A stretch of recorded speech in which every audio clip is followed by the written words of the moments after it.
आई रडू नको ना, मी आहे ना, रडू नको हा.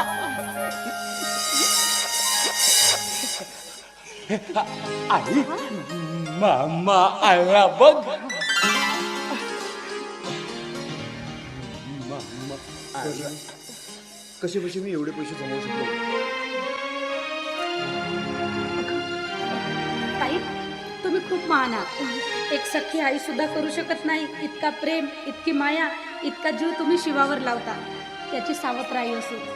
मला तुमच्याविषयी यांनी सगळं काही सांगितलं. खरंच ताई तुम्ही खूप महान आहात. अगं नाही, मी तर फक्त माझ्या बाळाची आई आहे. पारो, माझं एक काम करशील? कोणतं? मी येईपर्यंत दादाची काळजी घेशील? हो घे. आणि ताई हे घ्या माझ्याकडून छोटीशी मदत.